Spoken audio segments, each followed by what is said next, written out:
question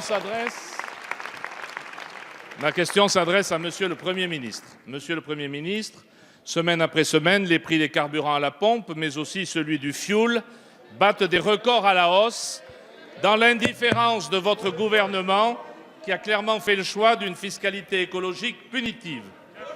La hausse des taxes sur les carburants grève le budget de millions de foyers de 300 à 600 € par mois et pénalise ceux qui n'ont pas d'alternative à l'utilisation quotidienne de leur véhicule, les ruraux bien sûr, mais pas seulement.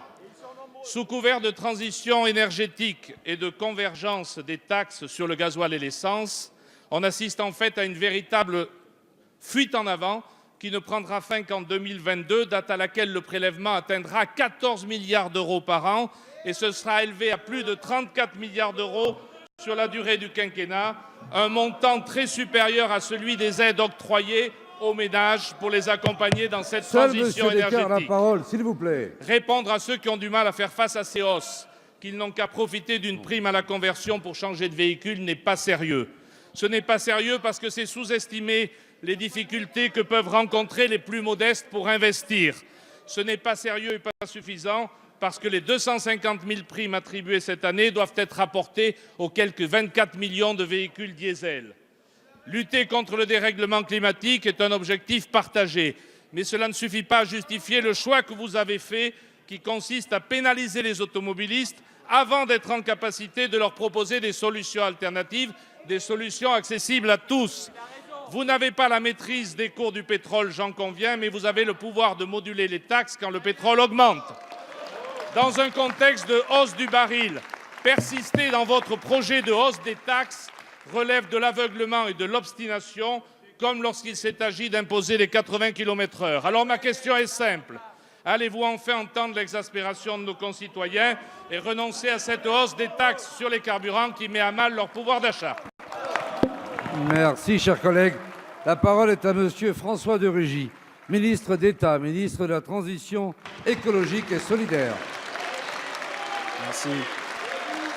Merci, Monsieur le Président, Mesdames et Messieurs les députés, Monsieur le député Descoeurs.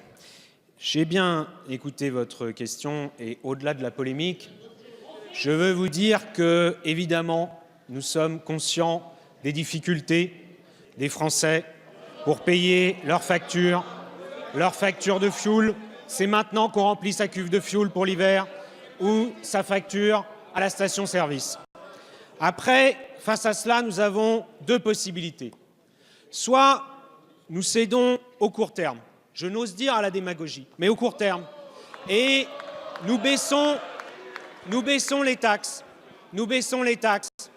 et nous aurons peut-être une petite amélioration pendant quelques mois. Soit nous décidons d'agir dans la durée pour libérer les Français du pétrole, les libérer durablement du pétrole. Parce que je me suis livré à un petit calcul simple, concret. Je sais ce que c'est, monsieur le député, de se chauffer au fioul. À une époque, j'avais une chaudière au fioul. Eh bien, tous les ans, c'était 2000 litres de fioul. 2000 litres de fioul, si on réduit à zéro les taxes sur ces 2000 litres de fioul, on fera faire aux Français une économie de 320 €. Si nous aidons les Français, ce que nous faisons, à changer de chaudière, pour une chaudière qui consomme moins, pour une chaudière à gaz, eh bien là, et si nous les aidons à isoler leur logement, c'est peut-être une facture que nous allons diviser par 2. C'est ce que constatent les Français. Et là, c'est 1 000 € d'économie sur le budget annuel de chauffage.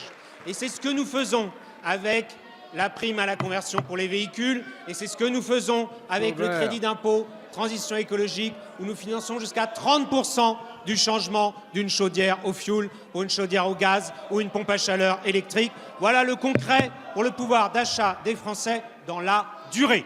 Merci, monsieur.